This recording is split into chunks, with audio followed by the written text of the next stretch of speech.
Alhamdulillahi Rabbil Alameen wassalatu wassalamu ala Sayyidil Mursaleen amma ba'd fa'a'udhu billahi minash shaitanir rajim bismillahir rahmanir rahim. Today you are going to learn lesson number 19.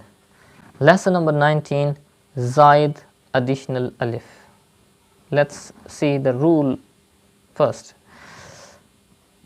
In some places of the Holy Quran, there is a circle sign shown as 0 on an alif. This type of alif is called a Zaid additional alif. The detailed rulings regarding pronouncing or not pronouncing this alif are as follows. That means there are some alif in the Holy Quran which are written with a circle sign on top. So sometimes you read this kind of alif and sometimes you don't. So what is the rule for that? So there are some rules written in this lesson. Let me show you the alif first. Look at the first line. You can see in all of these boxes there is a blue alif which has a small circle on top of it. So this alif is additional alif, Zaid alif. But in the Holy Quran it's not blue, it will have only circle sign on it. It won't be blue. So number 1, in the 6 words mentioned below, do not pronounce the alif which has the 0 sign on it in the case of wasl continuing without pause, but pronounce it when making waqf pause. That means when you see these words in the Holy Quran, and if you read these words without waqf, if you read by joining them to the next words, so you will not read this alif, additional alif. And if you do waqf on any of these 6 words, so you will read that alif. Let's read this line. Lakinna الظنون الرسول السبيل قوارير أنا. Next rule. During waqf, pausing, it is permissible to either pronounce or not the extra alif in the words salasila of the Holy Quran, but in wasl and joining, the extra alif will not be pronounced. That means there is a word salasila in the Holy Quran.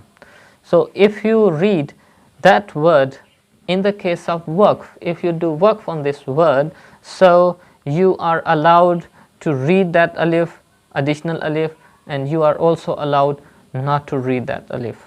But if you read that word in joining, if you don't read it with waqf, so you will not read this alif. You will not read this additional alif. Next rule. The extra alif in all of these words will neither be pronounced in terms of wasl joining and nor in waqf in pausing. Look at the words below in the boxes. You can see Zaid alif, additional alif in these boxes, in these words.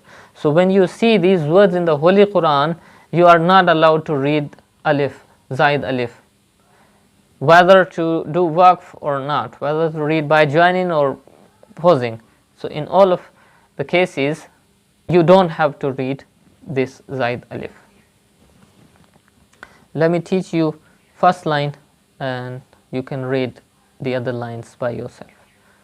Afa im mata, afa im mitta, la ilallahi, la ilal jahimi. Okay, next rule.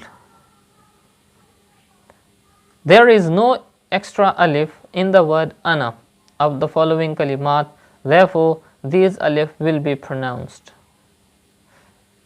Simply keep in mind that when you read these words in the Holy Quran, so you have to read alif. This alif is not additional alif. There is a word ana you read in the first line. If that word is found in the Holy Quran, so you have to read that word without alif, because that alif is always additional alif, although it doesn't have circle sign on it, but even then it is zaid alif in all of the cases, because this word is found many times in the Holy Quran. So everywhere it is additional alif, you don't have to read that alif. But in the following 5 words, this alif is not the alif of ana, because it's not the separate word ana, it is the full word. In the first box it's ana mila, it's not only ana mila. In the second word it's anasiya, it's not only ana separate, but anasiya is the full word. When the word ana is separate, only one word ana, that time alif will be additional alif, side alif. Sallu ala al-habib, sallallahu ala Muhammad.